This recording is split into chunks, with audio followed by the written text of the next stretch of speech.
Y como los últimos años tenemos el gusto de que esté con nosotros Carlos Raimundi, actual embajador argentino en la OEA, vicepresidente del Frente Grande.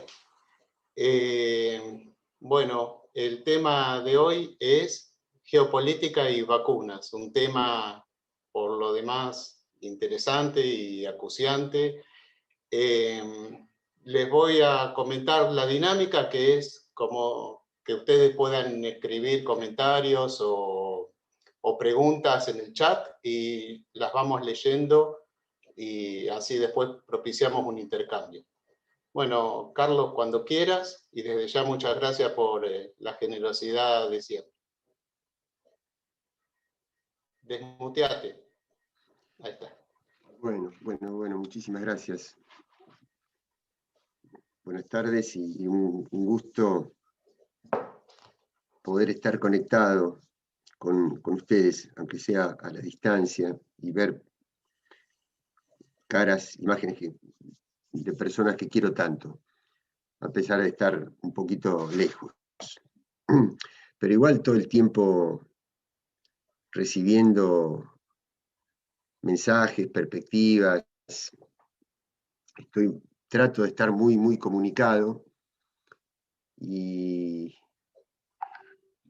es cierto que uno pierde un poquito la perspectiva de la vida cotidiana, pero al mismo tiempo probablemente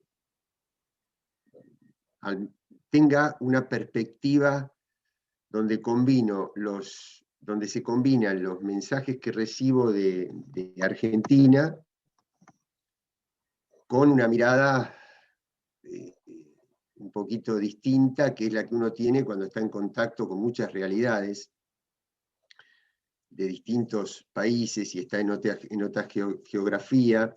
Por lo tanto, se pierde esa idea de la cotidianidad. Por eso yo permanentemente trato de que me digan, que me transmitan cómo se sienten, cómo se perciben las cosas ahí en lo cotidiano, porque eso yo me imagino cómo es, digamos, nadie me va a contar lo que es lo que duele ir al almacén, porque lo sé, porque uno lo hace, lo hice toda mi vida.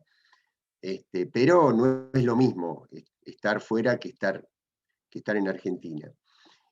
Pero al mismo tiempo uno se puede dar una idea de lo que sucede en Argentina en combinación con cosas que se entera que están sucediendo en otros lugares del mundo. Así que es una experiencia nueva para mí.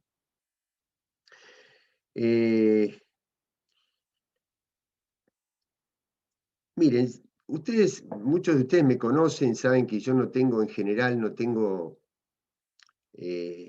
armadas las exposiciones. Esto puede hablar mal de mí en el sentido de pensar que es una falta de preparación, pero lo que pasa es que para mí es muy importante lo que sucede en el momento y las intuiciones, las percepciones. Me parece que la falta de un esquema estructurado me da más espontaneidad, me permite abrirme más. Ahora, pocas veces estuve más, o sea, pocas charlas he ido con una sensación de que son más los interrogantes que las certezas. Y sinceramente no creo que me pase a mí solo, ni creo que sea producto de que no tengo un discurso previamente escrito y preparado. Me parece que es el producto de la realidad que estamos viviendo. Yo dudaría mucho si alguien me planteara demasiadas certezas, o sentenciara muchas cosas. Sinceramente, lo vería con cierta prevención. porque, bueno, cuando Horacio me propuso lo del café político, que siempre para mí es una experiencia a la que le tengo mucho cariño, también me decía, bueno, poné un título. Y yo le dije, miren, pongan ustedes el título, Horacio, porque la verdad que dijera lo que dijera el título, lo ponga Horacio, lo ponga Mac Nordó, lo ponga yo, de las cosas que tenemos que hablar son las cosas que tenemos que hablar. Puede haber un título, otro título, y nosotros hubiéramos hablado de lo mismo, porque es lo que penetra nuestra vida cotidiana. Aún así, el título fue bastante sabio, porque de muy pocas cosas se puede hablar hoy, más que de vacunas. Y cuando dice la palabra geopolítica, que vacunas y geopolítica, la palabra geopolítica es un poco ambiciosa, pero está cada vez menos ligada a la academia, cada vez menos ligada a la élite, y nosotros estamos usando la palabra geopolítica todos los días. Porque ya desde antes de la pandemia y ahora estamos muy pendientes y muy conectados con el mundo. Por el papel que ha tomado la conexión digital, por las posibilidades que nos brinda la conexión digital, pero también porque estamos ávidos de ver cuáles son las experiencias en otros lados. Aquí sí, una de las conclusiones que yo llegaría de antemano, y no, en esta sí que no creo que me equivoque demasiado, es que lo que parece que nos sucede solo a nosotros, le está sucediendo a la mayor parte del mundo, como mínimo a la mayor parte de Occidente, como mínimo. Es decir, no creamos que, aún con las particularidades que tenemos en la Argentina, no creamos que nos están sucediendo cosas, por más inverosímiles que parezcan, por más sorprendentes que nos parezcan, que nos están sucediendo nada más que a nosotros. Están sucediendo cosas inverosímiles en todo el mundo, o por lo menos en todo Occidente, en todos aquellos países, en todos aquellos territorios con los que compartimos una cultura, o con los que compartimos, para ser más exacto, una colonización cultural. Y yo creo que nosotros llevamos más de un año de pandemia, y posiblemente en algunas etapas del año pasado creíamos que a esta altura del año 2021 íbamos a estar mejor. Creíamos que íbamos a tener buena parte del problema solucionado. ¿Ustedes se acuerdan que decían que a final de año decíamos, bueno, ojalá que venga el 2021, así dejamos atrás el 2020, porque hubiera sido imposible, creíamos nosotros, que hubiera algo peor que el 2020? Bueno, yo creo que eso no se concretó así, no siguió ese camino que pensábamos, que el 2021 iba a ser mejor que el 2020, o por lo menos hasta ahora no es así. No es así.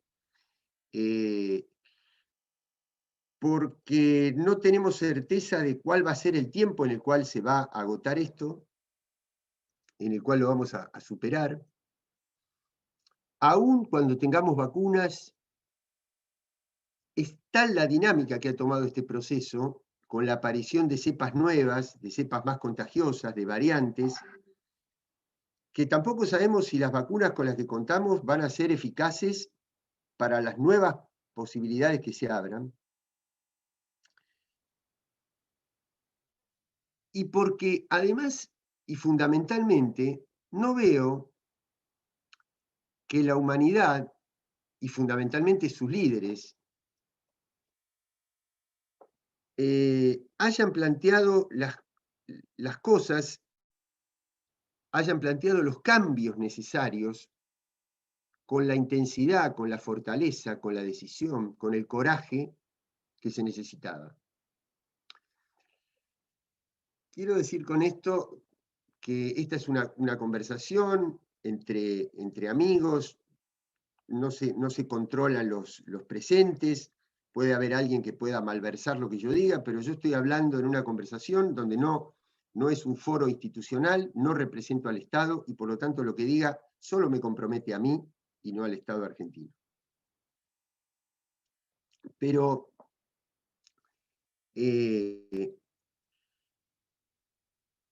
la aparición de nuevas cepas tiene que ver, entre otras cosas, sí, con el nivel de circulación pública, con el no haber tomado medidas más drásticas en algunos territorios,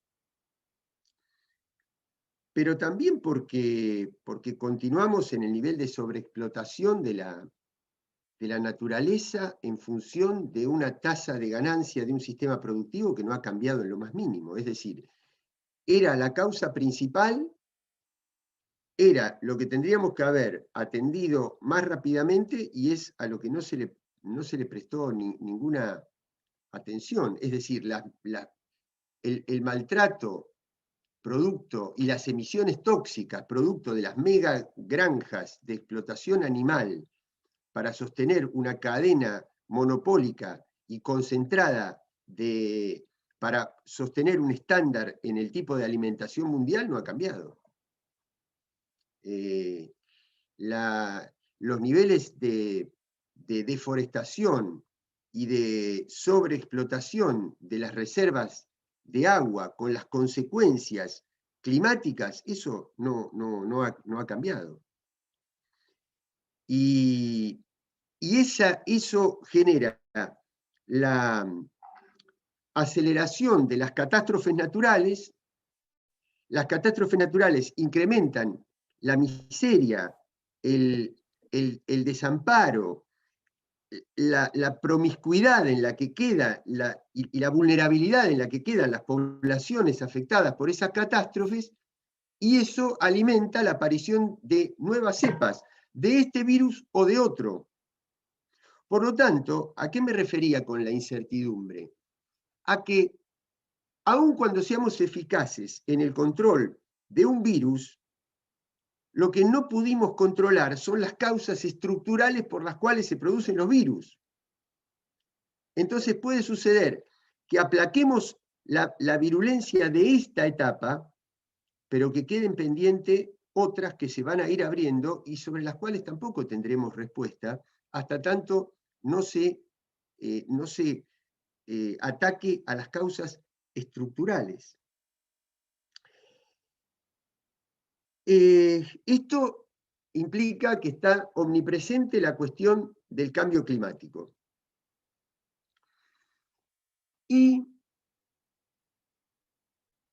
hoy, a diferencia de la presidencia de Trump, que negaba el cambio climático, que retiró a los Estados Unidos de los acuerdos por el cambio climático, que nunca adhirió al Acuerdo de París, etc., esa situación ha cambiado, por lo menos formalmente. ¿Por qué? Porque el nuevo presidente ha vuelto a poner la cuestión del cambio climático en el centro de la agenda. Pero yo no estoy enamorado de eso. Para serle sincero, no soy optimista respecto de esa puesta en agenda de la cuestión del cambio climático, por lo menos en un aspecto. En un aspecto sí puedo ser optimista, y es el siguiente, que cuando los líderes mundiales ponen un tema en agenda, se empieza a hablar más de ese tema, y al hablarse más, la sociedad civil va comenzando a desplegar una dinámica propia en paralelo o independiente de la voluntad del líder político que puso el tema. Desde ese punto de vista, sí creo, es decir, que figure más veces en los diarios, en las redes y que haya cada vez más gente preocupada, eso sí es bueno. Ahora, la filosofía con la cual o desde la cual los Estados Unidos y los países desarrollados ponen ese tema en agenda es que ustedes fíjense qué paradoja. Los países más industrializados, que son los principales responsables del calentamiento de la Tierra, de las emisiones tóxicas, de la sobreexplotación de la naturaleza, etc., son ahora quienes, poniendo ese tema en agenda, van a determinar los estándares que hay que cumplir para poder ingresar en el sistema de comercio y de intercambio a nivel mundial.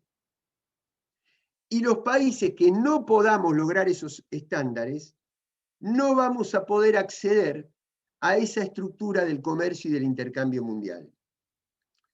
Entonces nosotros estamos doblemente perjudicados. En una primera etapa estuvimos perjudicados por los desastres climáticos que ellos causaron. Y ahora a ese perjuicio se va a agregar un segundo perjuicio, que es que como no podemos acceder a los estándares que ellos ponen, vamos a quedar marginados del comercio mundial. Por lo tanto, esto, en lugar de achicar la brecha entre el desarrollo y el subdesarrollo, es una tendencia a agrandar la brecha entre el desarrollo y el subdesarrollo. Es decir, ¿quién fija los estándares? Cuando se está discutiendo este acuerdo comercial entre Unión Europea y Mercosur, el problema no es el libre comercio. Ojalá hubiera fronteras abiertas para el libre comercio, y ojalá, de la misma manera que se abren las fronteras para el libre comercio, se abran para todas las demás cosas, como por ejemplo para aceptar a las inmigraciones de los países pobres que vienen acechados por la guerra, por la miseria, por las enfermedades, por los bombardeos. Ahora, para eso no se abren las fronteras estatales, se abren solamente para los derechos de las multinacionales, para que nadie les toque sus intereses, y para que tengan toda la disponibilidad para poder colocar sus productos. Pero el problema no es el libre. ¿Por qué ellos son agresivos en cuanto a las exportaciones, pero son proteccionistas en cuanto a las importaciones? Porque nos ponen los estándares. Porque nos dicen, este producto, si no está empaquetado y etiquetado y formateado de esta manera, no cumple los estándares que nosotros tenemos. Eso mismo va a pasar ahora con los estándares del cambio climático, si solamente lo dejamos a merced de la agenda que fijen las grandes potencias. Hay un punto más que quiero tocar, que quiero mencionar, abierto también a las conclusiones. Yo que estuve aquí, llegué en el mes de agosto del año pasado, estuve durante todos los últimos meses, estuve en el máximo punto de la pandemia y en los últimos meses de la presidencia de Trump. Y la verdad que al interior de la sociedad estadounidense, yo creo que la sociedad estadounidense está más apaciguada. No tiene el nivel de virulencia, de polarización, de indignación que tenía durante los últimos meses de Trump. Al interior de la sociedad, es decir, este presidente ha venido con una idea más moderada, con un discurso con más escrúpulos, con mejores modales, con un mejor tono, y eso ha bajado el nivel de confrontación al interior de la sociedad estadounidense. Desde los Estados Unidos al exterior, humildemente, modestamente, yo no veo ningún cambio. No solamente que no veo ningún cambio, sino que veo que el Partido Demócrata, que siempre tuvo un nivel de colaboración y de contacto mucho más estrecho con Wall Street, con el mundo financiero, que los gobiernos republicanos,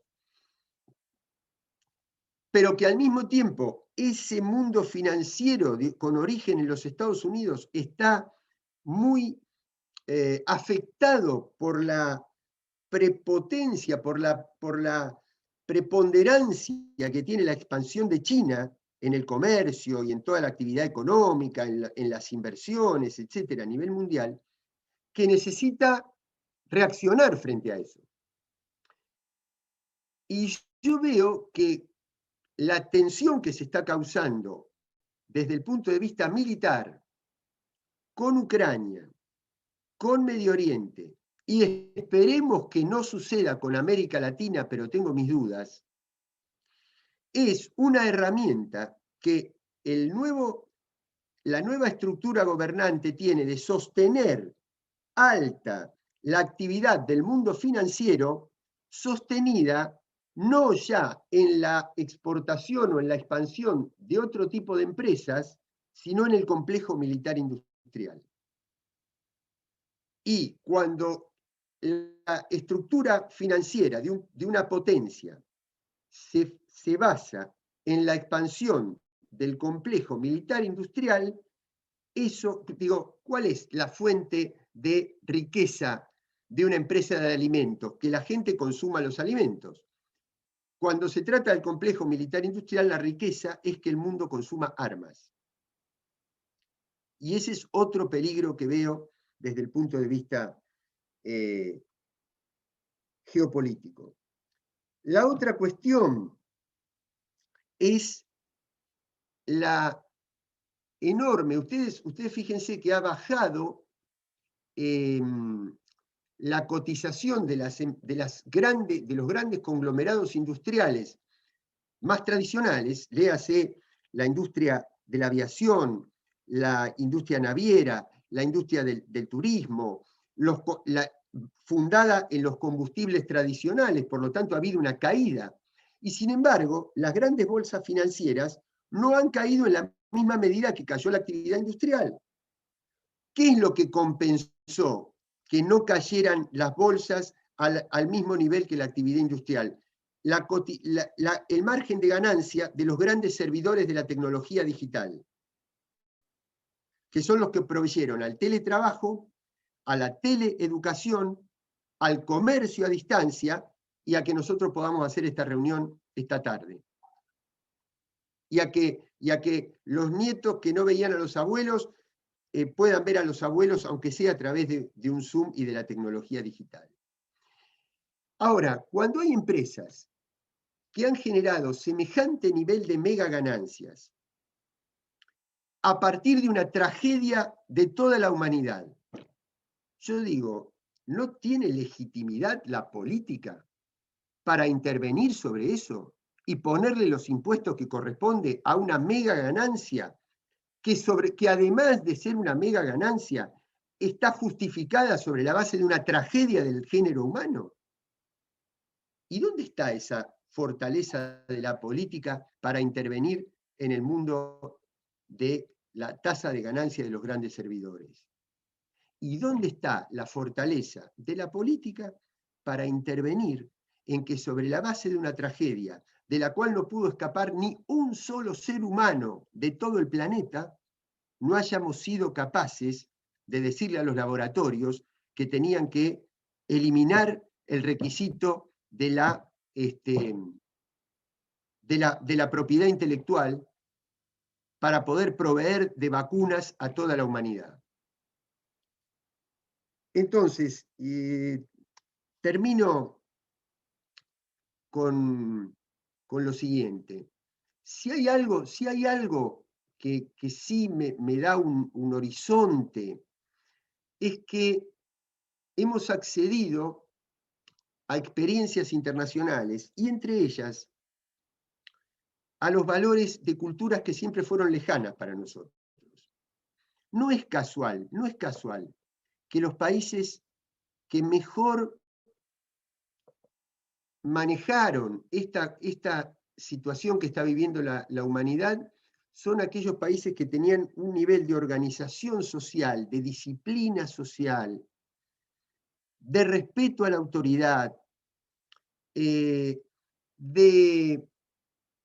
tratamiento de dimensiones como la del tiempo, de valores como la solidaridad, distintas al desenfreno hipercapitalista de Occidente, donde el papel del Estado como autoridad, como organizador, como administrador de lo público, es distinto del Estado neoliberal. Y no estoy refiriéndome únicamente a China, que tiene un determinado régimen político planificado por su partido de gobierno. También Japón, también Corea, también Vietnam. Es decir, lo remito más a una manera de organizar la vida que a un régimen político particular. Y es en esas experiencias, en esas enseñanzas, ¿qué quiero decir con esto? ¿Que nos tenemos que alinear?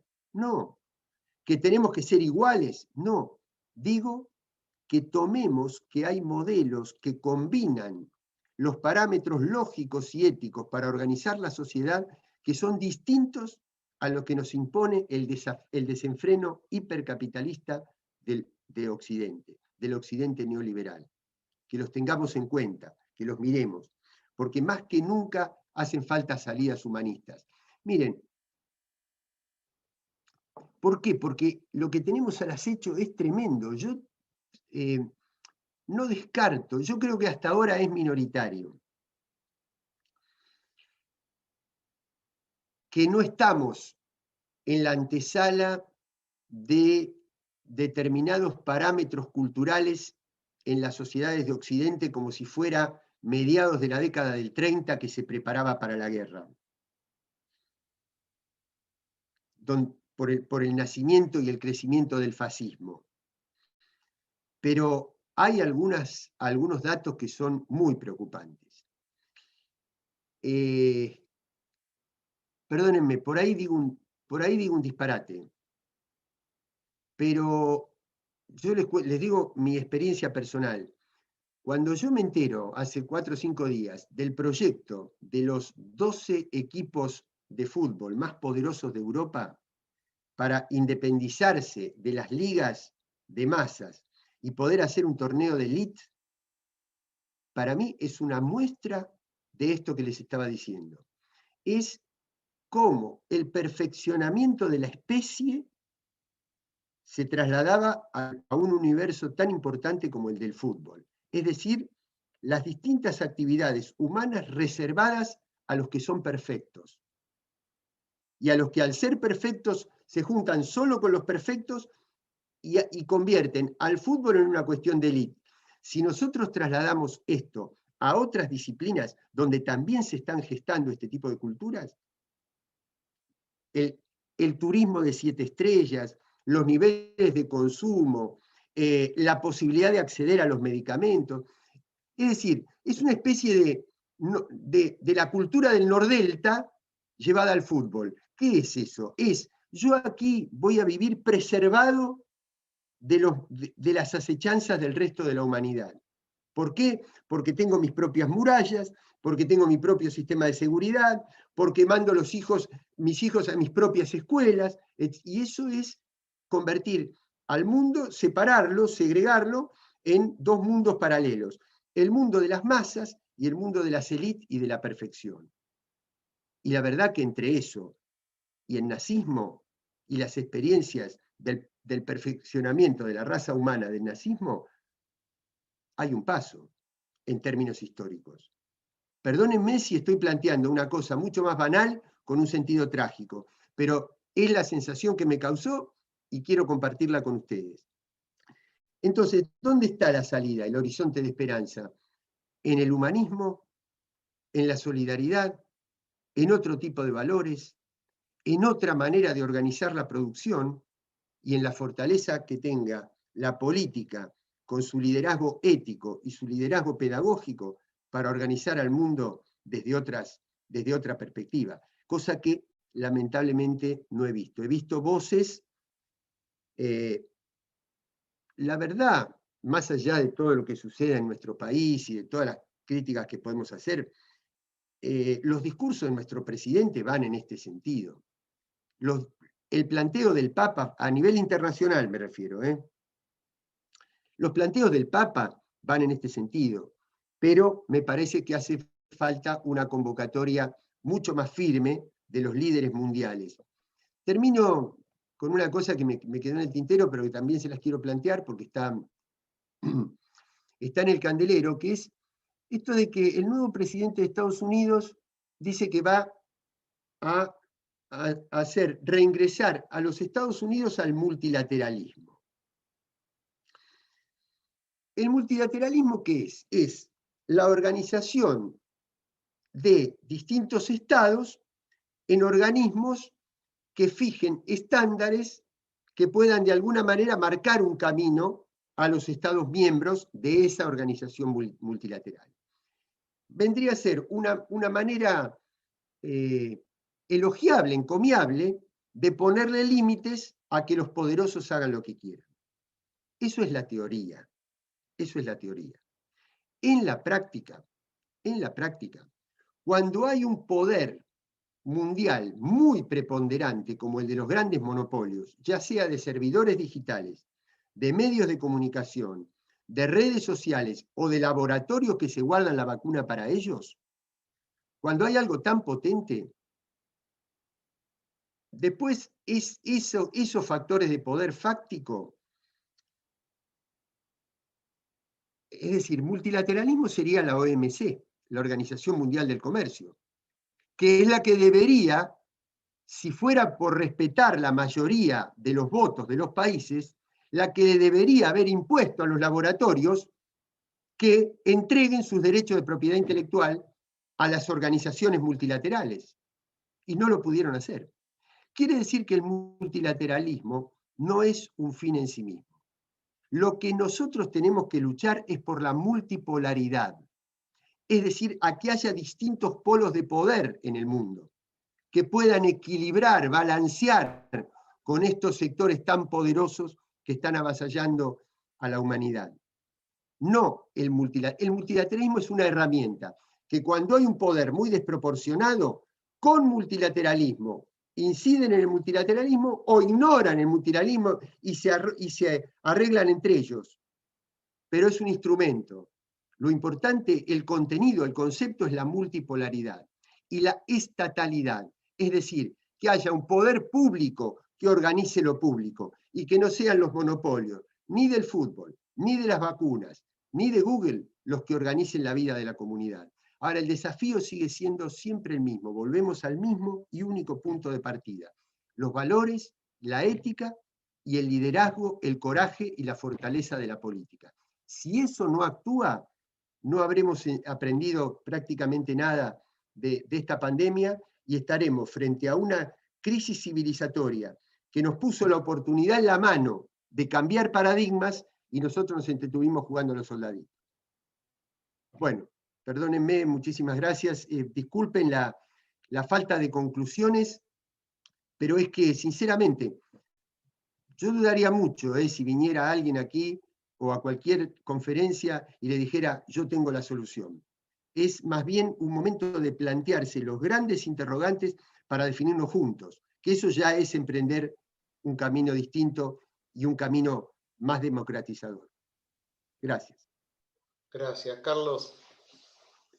Damos espacio entonces a los comentarios, las preguntas de las compañeras y de los compañeros. Te voy leyendo, Carlos, por ahí de A2, de A3. Liliana Zucker comenta una pregunta. Con estas mega ganancias de unos pocos, ¿qué debe hacer la política? Patentes, etcétera. Y te leo un comentario más, de Inés Rosendi. Es un escenario confuso y de mucha impotencia para la militancia. ¿Podrías pensar en voz alta algunas líneas de acción popular? Y te leo otro más. ¿Quiénes serían nuestros aliados en la patria grande? No en un futuro, en el día de hoy. Bueno, después si querés te sumo más o si estás viendo el chat. Sí, mira,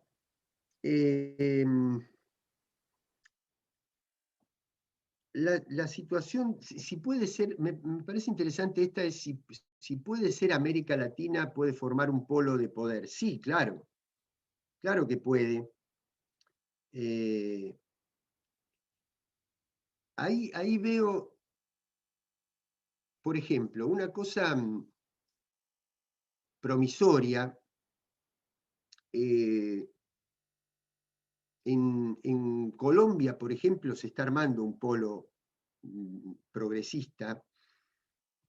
Colombia es un país que hace varias décadas donde los sectores de izquierda y centroizquierda no participan como opción de poder, sino que se ha debatido entre una derecha muy conservadora y una derecha un poco más liberal, y además sobre un esquema de violencia generalizada, ¿no? Donde el diálogo político se daba en parte a través de la palabra, pero en parte a través de las armas, ¿no? Y eso está aplacado. En Perú ha aparecido un candidato que habla de nacionalizar los recursos naturales, cerrar las fronteras a los organismos que extorsionan financieramente al país, ¿no? Tal es así que Evo Morales, por ejemplo, lo ha apoyado. Ahora, no aglutina a todos los sectores antiimperialistas de ese país. Y en parte no los aglutina porque proviene de una raíz indígena, para lo cual las cuestiones de género, por ejemplo, no están tan arraigadas como están en las culturas urbanas como la nuestra. ¿Y qué hacemos ahí? ¿Hacemos que ese punto divida o tratamos de unir para crear un polo y adentro de ese polo dar las discusiones que haya que dar? En Chile, por ejemplo, tenemos este año tanto elecciones para constituyentes, para la nueva constitución, como elecciones presidenciales.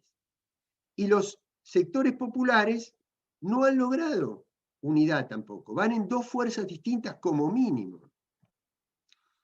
Quiere decir que la respuesta sería, ¿Podemos, América Latina, tiene potencialidad para constituirse en un polo de poder? Sí, claro, la tiene, pero está sujeta al mismo desafío, a que la política tenga la inteligencia de leer correctamente la etapa y de conformar organizaciones políticas, sociales, sindicales, de unidad, como para poder dar la primera batalla central, que es desalojar al neoliberalismo del gobierno. Después, al interior de una opción al neoliberalismo, va a haber que dar muchas disputas como las que estamos dando en Argentina en este momento. Pero el problema es que si no somos... Por eso no se pudo recuperar el gobierno en Ecuador. No se pudo recuperar. ¿Por qué? Porque hubo una decisión entre el movimiento indígena y el movimiento político popular. Y no se logró amalgamar eso.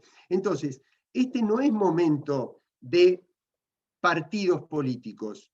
Y no porque yo denigre la importancia que tiene un partido político, es el momento de bloques sociales de poder. Y cuando digo no es el momento de partido político, digo, así como hay que discutir el modelo de acumulación económica, hay que discutir el modelo de legitimación política. Hay que discutir el modelo de legitimación política. No hay que creer, y es una discusión que va a llegar, tarde o temprano va a llegar, espero que llegue más temprano que tarde, y que no sea tarde cuando llegue. Es decir, yo no creo que... Hay algunos de ustedes puede haber recibido un último artículo que escribí, lo publicó hoy un blog que se llama La Tecla Ñ, donde lo que trato de plantear allí es que nosotros venimos de una cultura colonizada según la cual el hemisferio occidental o la zona de las Américas es una cosa homogénea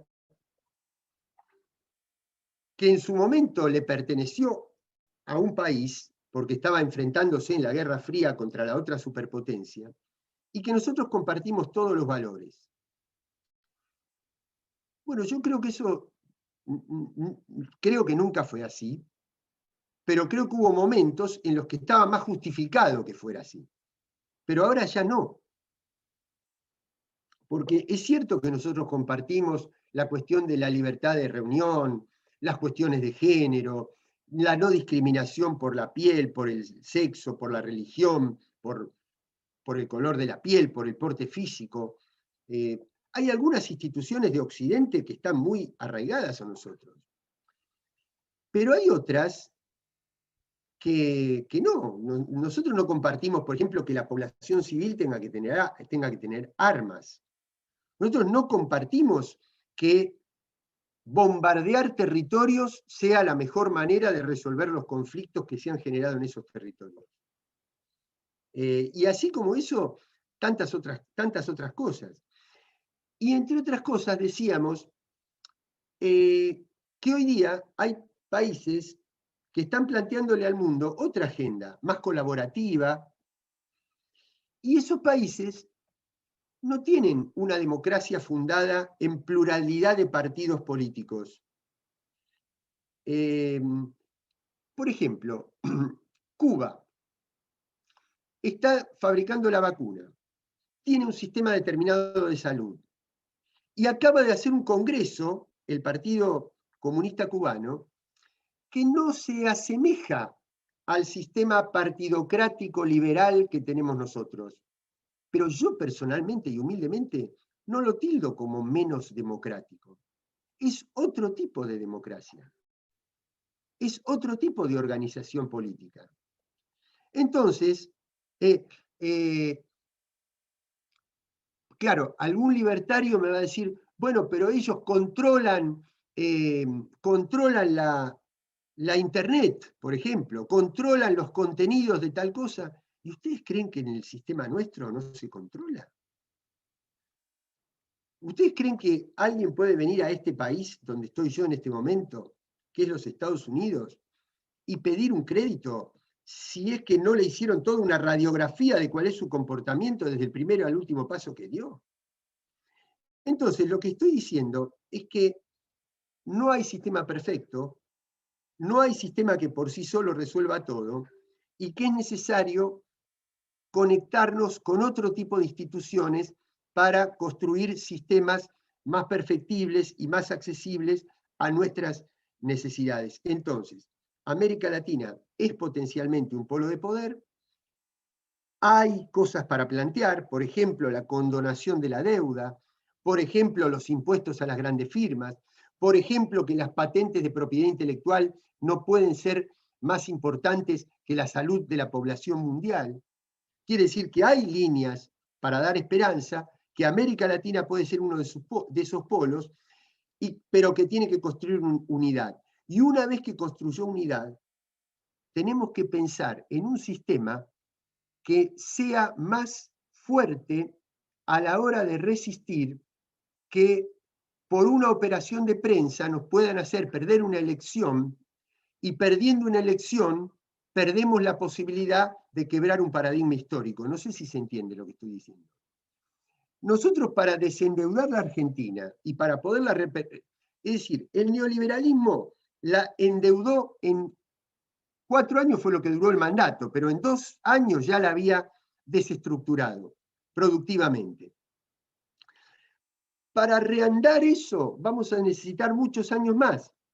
Imagínense que dentro de 2 años viene un medio, nos inventa una operación, nos dice que un candidato es un asesino, cuando después, a los 2 años, después dicen, no, yo no me estaba refiriendo a ese candidato, me estaba refiriendo a otro, pero ya desestructuraron el país. Quiere decir que para que ese potencial de América Latina realmente se pueda desplegar, tenemos que pensar en un sistema no solo económico, sino también político, que sea mucho más resistente a este tipo de vulnerabilidades que tiene el sistema demoliberal, tal cual lo hemos heredado de las potencias coloniales.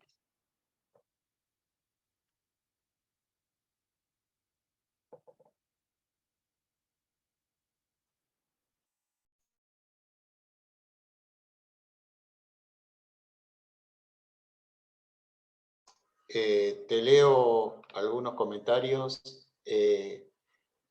El uso geopolítico de las vacunas está llevando a que Europa todavía no acepte la vacuna Sputnik e inclusive rechace las vacunas británicas. ¿Cuál cree que será el rol de la OMS al respecto? Después hay otro comentario aludiendo al Pepe Mujica, también que va en este sentido y prende mucho en el público.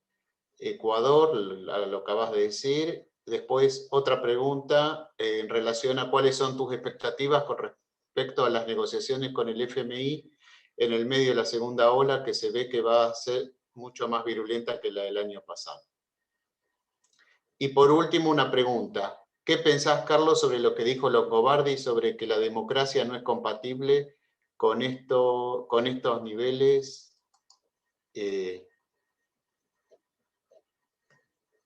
Bueno, el comentario de Longobardi, con estos niveles de pobreza.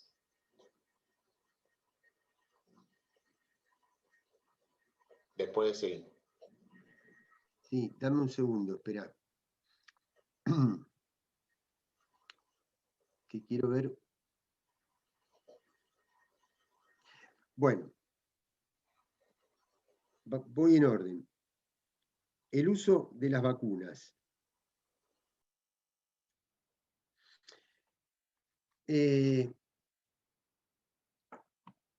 Ahí tratemos de romper una trampa, que es en la cual yo también caí en un momento, porque tuve una discusión acá con... Ustedes saben que los países... A ver, aprovecho para plantearles 2 o 3 cosas que pueden ayudar a comprender algunos fenómenos. En esta organización donde yo estoy, acá hay una explicación muy buena sobre este tema del multilateralismo.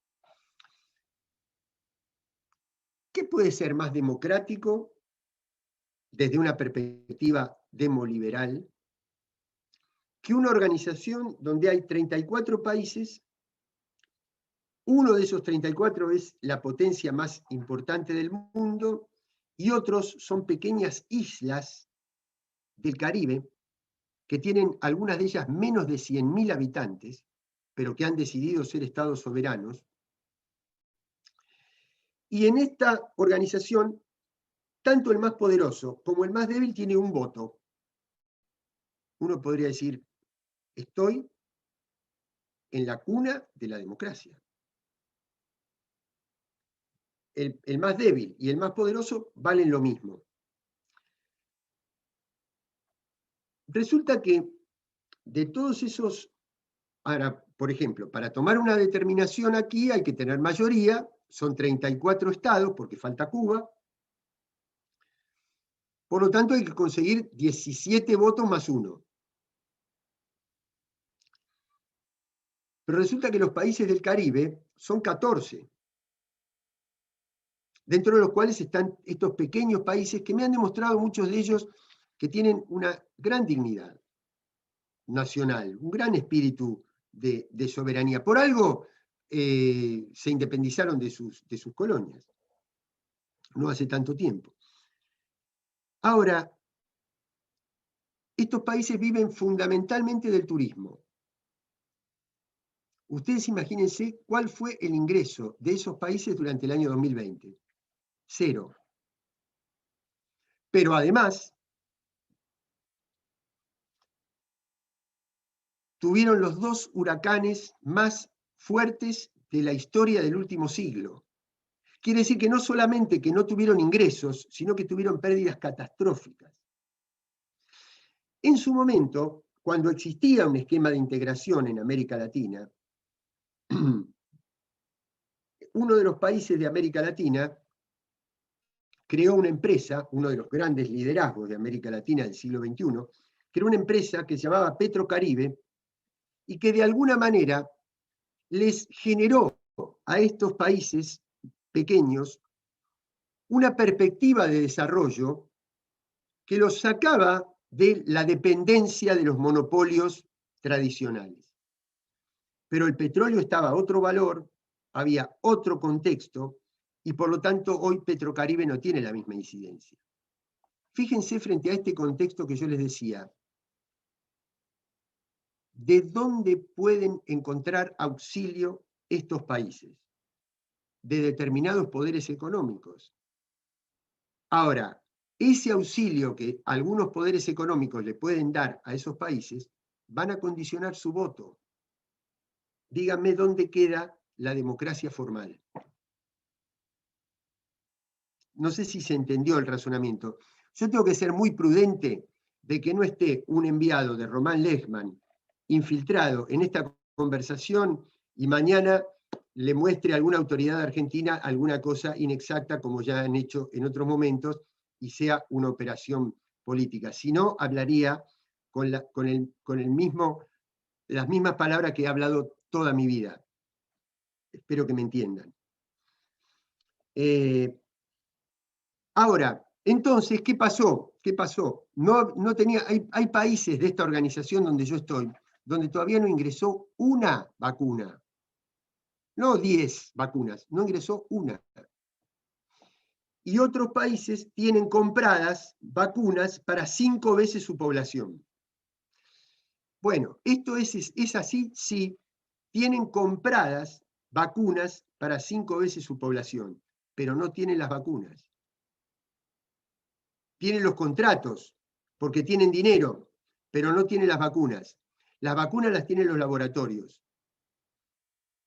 Es decir, esto ya trasciende la idea de un país. ¿Es un problema de un país poderoso sobre otro? Sí, pero trasciende esa idea, porque los laboratorios se han convertido en más poderosos que los estados poderosos. Y esto mismo sucede en Europa. Por eso Europa ahora accede a la Sputnik y accede a fabricar la Sputnik y accede a comprar vacunas que se están fabricando en la India, donde la pandemia está causando estragos, y la verdad que yo no sé si no es un factor también de control poblacional, pero no porque haya un cerebro maligno que lo haya planeado. Yo en general tiendo a no apoyar ese tipo de teorías conspirativas, pero sí que la realidad va tomando una dinámica que finalmente opera como un factor de control poblacional, como operó con el crecimiento del capitalismo industrial con la Segunda Guerra Mundial y la tecnología militar y la carrera espacial.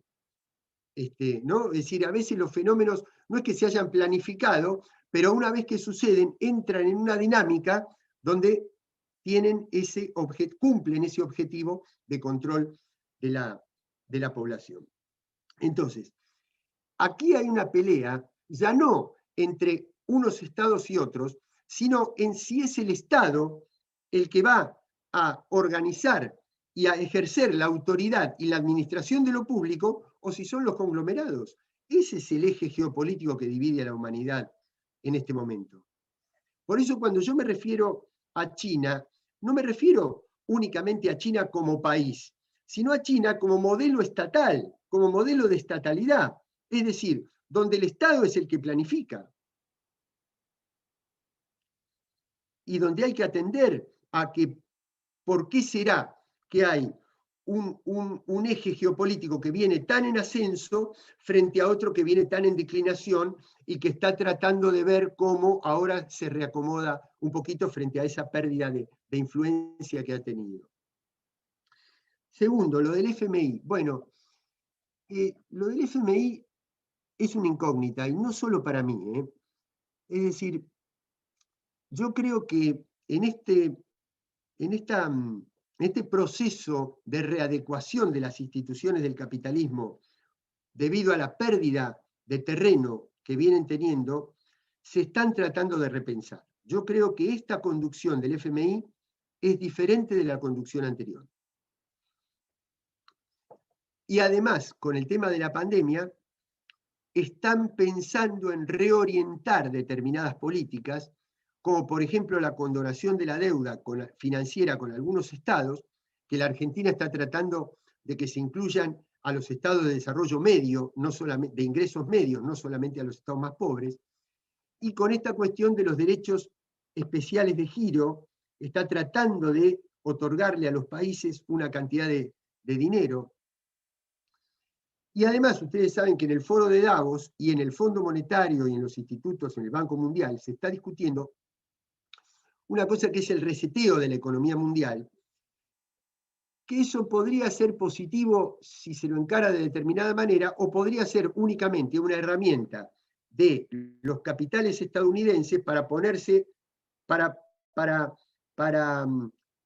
compensar un poco la brecha que tienen respecto del crecimiento de las inversiones chinas. Hay que ver, es una incógnita. No lo sé. Creo que la Argentina está tratando de negociar dignamente, pero sinceramente no lo sé porque es muy críptico el proceso de acuerdo. Quisiera creer que sí. Hay algunas señales que me hacen creer que sí y otras que me hacen entrar en duda. No tengo todos los elementos para responder eso. Y lo último, lo de Longobardi. Yo creo que Longobardi no está solo y no es un fenómeno aislado. Creo que va, porque en definitiva, ¿qué está diciendo Longobardi? Son tan pobres, son tan ignorantes y gritan tanto, porque habló del griterío, dice que la democracia no puede convivir con semejante cantidad de griterío, que nosotros, los inteligentes, que la élite, los más capaces, los que realmente sí tenemos herramientas para saber vivir en democracia, no podemos convivir con esta gente. A esta gente solamente se la puede domesticar con el rigor del autoritarismo. Entonces, en definitiva, forma parte del mismo fenómeno, el de construir una élite que se segregue de los problemas mundiales y que los problemas del resto de la humanidad se resuelvan como se pueda. El que se muera se morirá, el que pueda se salvará, el que, no sé, viva en un terreno que lo cultive, no importa. Nosotros tenemos que preservarnos con otro sistema. Me parece que forma parte de eso, me parece que hay mucha gente en Argentina y en el mundo que está pensando en eso. Nosotros tendremos nuestra propia liga de fútbol y la veremos nosotros y los otros seguirán jugando en el potrero. Me parece que todo es coherente, digamos, es coherente con una línea de pensamiento que está avanzando a nivel mundial, que todavía no es mayoritaria, que todavía no está en la antesala de una nueva etapa de fascismo a nivel mundial, pero que tenemos que ser muy cuidadosos en prevenir de que eso no vaya en crecimiento. Bueno, no sé si me queda algo en el tintero. Hasta ahí es lo que anoté de las Hacemos tres comentarios, tres preguntas más, ¿te parece, Carlos? Y vamos cerrando. Ricardo Gil, te resumo, a ver, la parte de la enunciación de la pregunta. Dice, está claro que en crisis sanitaria y de vacunas para unos pocos, como las que vivimos, se acentúan las desigualdades y las consecuencias las pagan los que menos tienen. La población con más necesidades y los países más periféricos y subdesarrollados. Y pregunta, ¿qué opciones nos quedan para ser más optimistas? Bueno, si querés te hago otra pregunta más que se anuda a otra que me llegó por el celular en relación a China y Rusia. Dice, buenas tardes, Ernesto Ferreira. Quería invitar al expositor a una reflexión sobre la hegemonía cultural de Estados Unidos como factor que obtura obtener consenso social para solidificar vínculos con otros polos. China en especial, Rusia en menor medida. Bueno, y una última pregunta, un comentario sobre qué opinión tenés sobre Israel y los parámetros de vacunación y política exterior en los ejes que presentaste a lo largo de la exposición.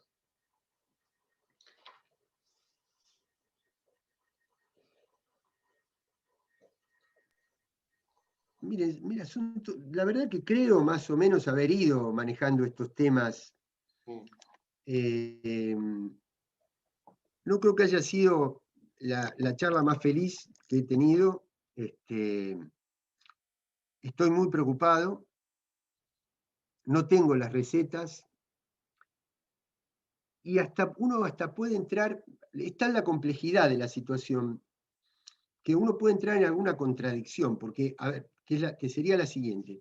Yo defiendo la estatalidad.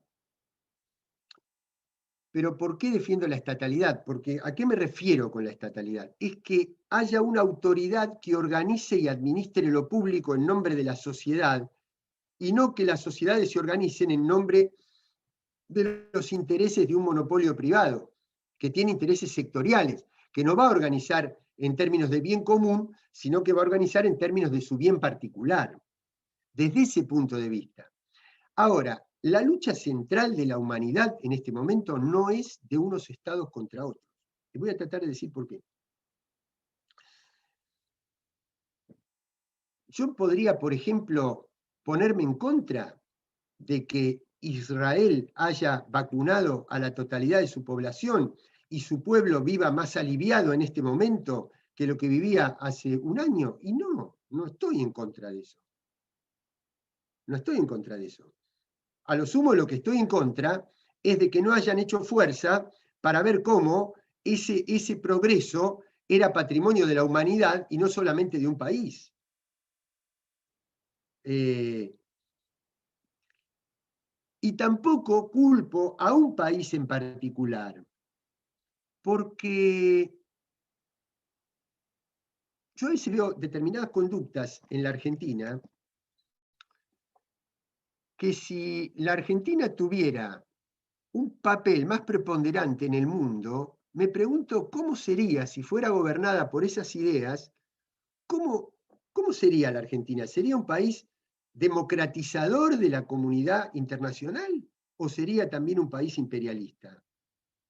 No lo sé. No sé si me explico.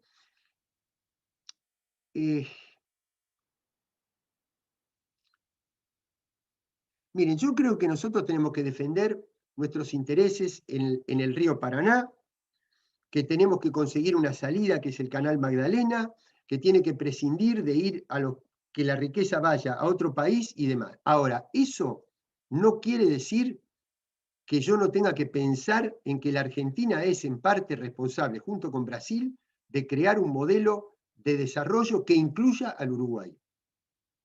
Y sin embargo, hay algunos que desde el punto de vista de la perspectiva nacionalista comparten mi idea, pero los veo tratar al Uruguay como el enemigo. Y no lo es. No pienso así. Entonces digo, no es un problema de la Argentina somos buenos y en otro país son malos porque se vacunaron todos. No, enhorabuena si se vacunaron todos en otro país y que trate de irradiar ese progreso al resto de la humanidad. Y en Argentina no somos todos buenos solamente por ser argentinos. El mundo no está dividido entre argentinos y extranjeros. El mundo está dividido entre personas que piensan en su beneficio personal a costa del perjuicio de los demás, o personas que piensan que si no tenemos un bienestar compartido, aunque sea menos potente que el que tienen las élites, tampoco vamos a ser felices. Esa es la división del mundo. No es Israel contra los que están en contra de Israel o Estados Unidos con los que están en contra de Estados Unidos. Porque yo aquí en Estados Unidos estoy viendo un nivel de pobreza, de desamparo, de desigualdad, que no me lo esperaba. Y es la principal potencia del mundo. Quiere decir que tampoco es un tema ya hoy de imperialismo estatal. Es de imperialismo como sistema de poder, que obviamente se asienta más en algunos sistemas políticos que en otros, pero es más amplio que eso, es más profundo que eso. Por eso vuelvo a la salida, no tengo palabras de aliento de decir si hacemos esto vamos a triunfar, solamente apelo al coraje de la política, al valor de la solidaridad y a una ética humanista. Ese es el marco. Perdónenme si no les doy recetas más concretas. Lo que pasa es que a partir de ese coraje y de esa ética, tenemos que imponerle a los laboratorios que eliminen el requisito de la patente del derecho de propiedad intelectual y que coordinen entre sí, no que compitan. Que coordinen, que uno produzca una cosa, que el otro produzca otro reactivo, que el otro produzca el otro eslabón de la cadena, pero si no lo podemos hacer con las empresas que se burlan del Banco Nación y no la pudimos expropiar. Entonces, a eso me refiero con el coraje de la política. Y ese mismo coraje que pedimos a la política a nivel nacional, lo tenemos que pedir a nivel universal. Es el camino. Ahora, no tengo respuestas más concretas y más palpables para darles.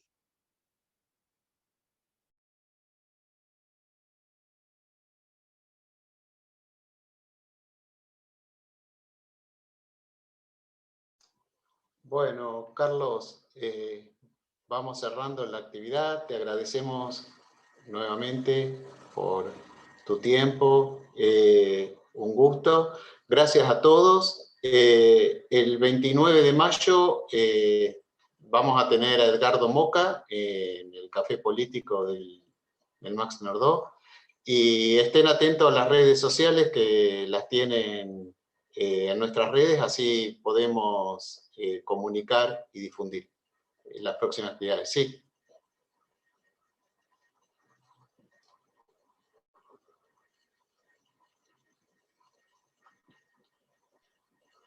Una última cosa, disculpame, Horacio, pero me quedó en el tintero una cosa.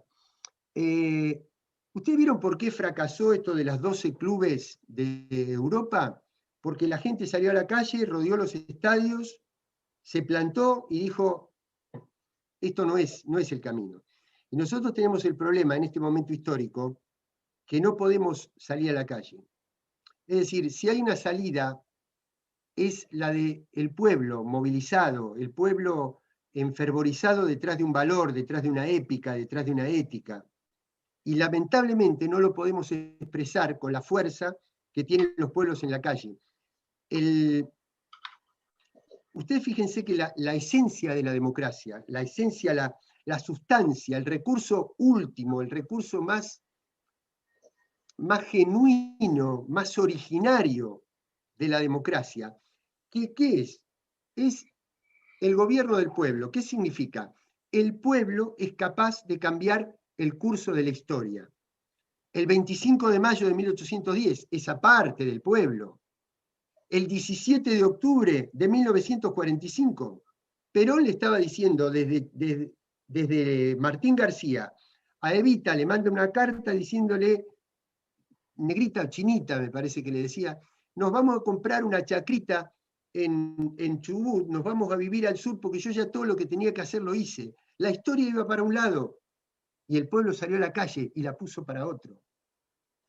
El Cordobazo fue otro momento donde si había un régimen fuerte, dictatorial en la Argentina, era el de Onganía. Había venido a quedarse 20 años. El tiempo de la economía, el tiempo social y recién después el tiempo político. Salió la gente a la calle y cambió el curso, empezó el fin, empezó la declinación. 19 y 20 de diciembre de 2001. La Corte Suprema dictó el fallo, 2-1 para los represores. Se le cortaba la condena, salían a la calle de nuevo. ¿Qué hizo el pueblo? Salió a la calle. Eso es democracia. Esa es la democracia de verdad. A partir de ahí se generan instituciones. Bueno, ahora tenemos este problema, que si salimos a la calle en esas condiciones, expandimos el virus. Así que hay un desfasaje entre la necesidad y el momento histórico que nos impide recurrir a la principal herramienta. Yo estoy convencido de que si nosotros pudiéramos hacer una convocatoria épica, hubiéramos salido. Hubiéramos salido cuando los policías, esos locos, que se les ocurrió el año pasado ir a Olivos, si hubiera salido 1 millón de gente a la calle, eso y cambiaba la fuerza, la potencia de la democracia. Si hubiéramos podido salir a la calle y decir, somos mucho más los que creemos que hay que retomar el control de Vicentín, que los que salieron para decir que eran Vicentín, para poder frenar el proyecto, lo hubiéramos hecho. Tenemos ese problema ahora. Ojalá que la pandemia amaine para que nosotros podamos volver a la calle y reconstruir la democracia desde su punto más esencial. Y a partir de ahí repensar nuevas instituciones. Pero veo un momento tan nodal en el proceso de la humanidad que las salidas también tienen que ser nodales, imprevistas, pero siempre desde una matriz. que es la matriz democrática, la matriz del pueblo asumiendo una épica en la calle para cambiar el curso de la historia. Bueno, muchísimas gracias. Muchas gracias, Carlos, y desmutéense y un aplauso para... Un aplauso. Gracias.